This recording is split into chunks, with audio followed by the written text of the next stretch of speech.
Antigamente eu achava que os meus vídeos ficavam muito mais legais quando eu tava em pé, porque eu ficava mais enérgica. Agora eu só quero sentar. Eu tô velha, gente. Eu já ligo a câmera e já procuro um cantinho pra eu sentar.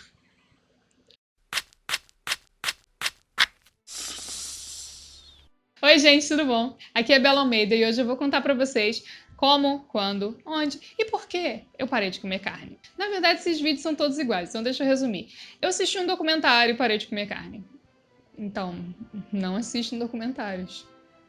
Enfim, já faz mais de 2 anos que eu não como nada de carne, mas eu realmente nunca vim aqui pra contar pra vocês como é que foi esse processo e essa decisão. Então deixa eu tentar resumir pra vocês. Quando eu era criança, a pessoa fala, deixa eu tentar resumir e pula pra quando eu era criança. Quando eu nasci, as refeições da minha família sempre foram muito centradas em carne, apesar da minha mãe valorizar bastante vegetais e sempre tentar me forçar a comer. Porque meu pai sempre achou que a carne era a única coisa realmente importante na alimentação e todas essas outras coisas não contavam. Se não tivesse carne, não tinha almoço lá em casa, então sempre tinha carne. E não vai ser essa hora que eu vou contar pra vocês que, tipo, nossa, eu detestava isso. Meu pai me obrigava a comer carne, eu chorava, eu vomitava e falava, não, pai, a vaquinha morreu. Não, isso não acontecia. Eu adorava carne. O meu problema com a carne não era questão de sabor, era questão de consciência do que era aquilo. Eu sempre tive muito clara na minha cabeça a consciência de que aquilo era um cadáver. E a ideia de comer um corpo morto era muito esquisito pra mim. Então, apesar de eu ter comido carne minha vida inteira, toda vez que eu preparava a carne, eu não conseguia tirar aquela imagem da minha cabeça. Por exemplo, eu nunca gostei de coração de galinha, porque com o coração de galinha é muito mais clara a ideia de ser vivo, porque cada coração daquele que você está comendo como aperitivo é um bicho diferente que morreu. Essa ideia simplesmente ficava num cantinho da minha cabeça, porque era o normal. É normal comer, mesmo que você ache esquisito. E eu nunca achei que eu pudesse simplesmente parar de comer. Até porque na minha casa não parecia ser uma opção. E mesmo com uma alimentação muito centrada em carne, eu sempre fui anêmica. Eu vivia tendo problema de estômago e o meu pai ficava brigando comigo falando que eu não comia bem o suficiente. Mas poxa, eu comia a comida que tinha na minha casa. Não é carne que tem ferro? Isso se estendeu até a minha vida adulta. Quando eu entrei num ciclo de comer mal por causa de faculdade, estágio, trabalho, balé. O fator que a maioria dos vegetarianos conta em suas histórias de tipo, eu comecei a pensar na exploração animal e na morte. Esse fator não aconteceu pra mim. A família do meu pai era de fazenda, então a parte da morte meio que não me incomodava tanto.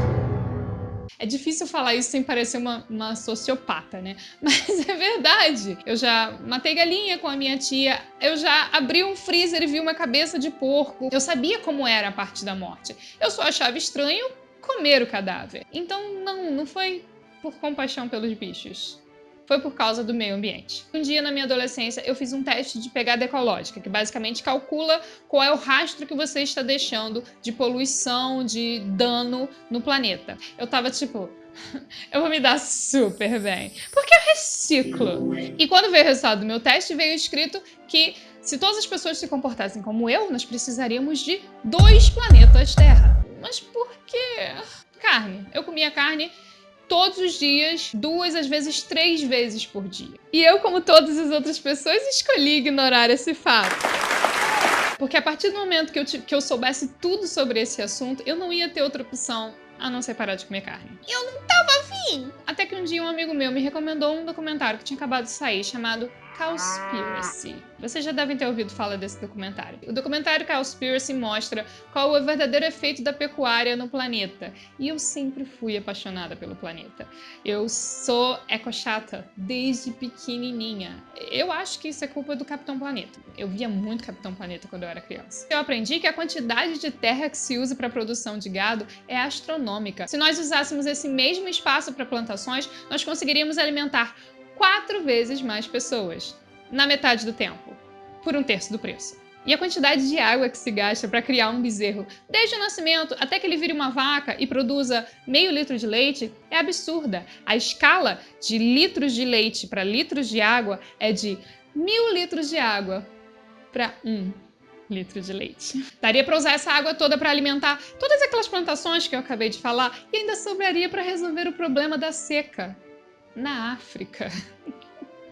Então, não, eu não conseguia mais ignorar. Muita gente pensa que para ser ecologicamente correto, você precisa fazer alguma coisa. Mas a maior parte é deixar de fazer alguma coisa, para não ser contribuinte com o mal que está sendo feito. Entendeu? E depois eu descobri que nutricionalmente não existia motivos para eu precisar de carne. Ai, mas é tão gostoso. A verdade é que eu sempre soube que comer carne de alguma forma não era muito certo. Mas eu ignorava porque...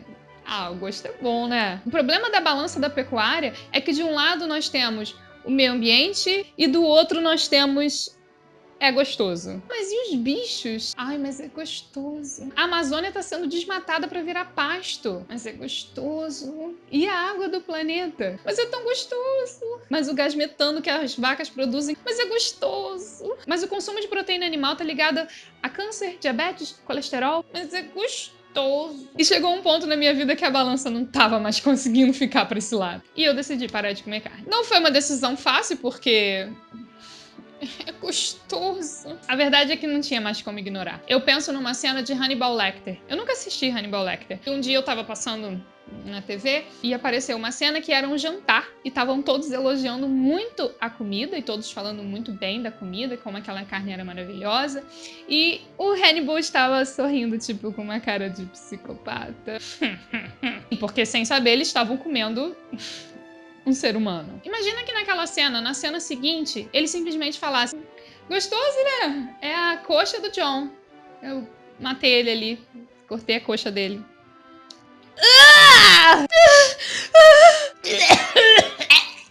Ué, mas não tá gostoso? Você acabou de falar que tava gostoso.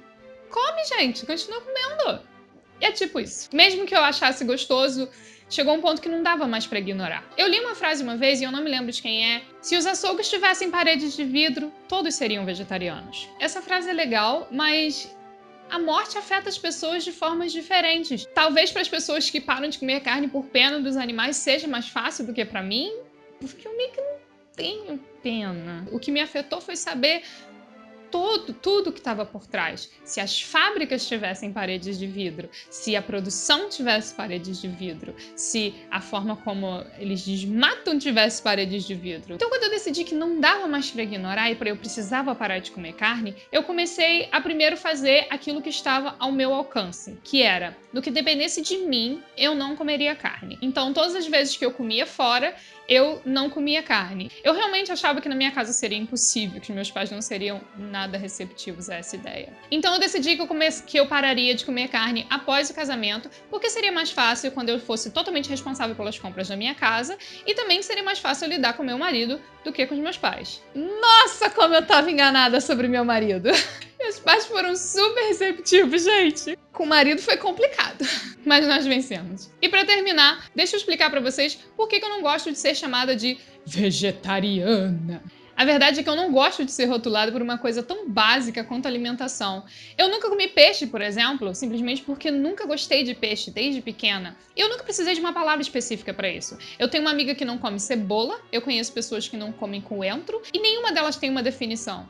Eu não gosto da ideia de ser rotulada por nada. E como os meus motivos para parar de comer carne são puramente ecológicos, talvez se houvesse uma outra forma que fosse mais ecologicamente correta, eu não me incomodaria de comer carne. Eu não quero adotar um rótulo para depois ser cobrada por isso. Sem contar que me chamar de vegetariana fere a reputação daqueles que são vegetarianos de verdade, que entraram nisso pela causa animal. Da mesma forma que eu não gosto que as pessoas saiam por aí se dizendo cristãs e fazendo coisas que não concordam com a ética cristã, eu não quero me chamar de vegetariano e sujar o nome de alguém como vegetariano. Ser vegetariano é parte da essência, do rótulo, da personalidade. A Phoebe Buffay de Friends ou a Lisa dos Simpsons, isso não se encaixa comigo. Eu tô mais pra, tipo, a Rachel de Glee, ou o Spock de Star Trek, ou o Superman naqueles 20 minutos em que ele foi vegetariano nos anos 80. Eu acabei de mostrar que eu tenho um gosto muito eclético pra televisão.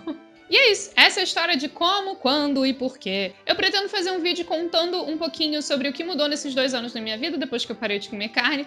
Se eu esquecer, me perdoe, eu sou uma senhora já. Talvez eu grave agora, talvez eu grave daqui a 5 anos, eu não sei, entendeu? Esse canal não tem planejamento, esse canal tem esperança e fé. Eu vejo vocês no próximo vídeo, um beijo, tchau!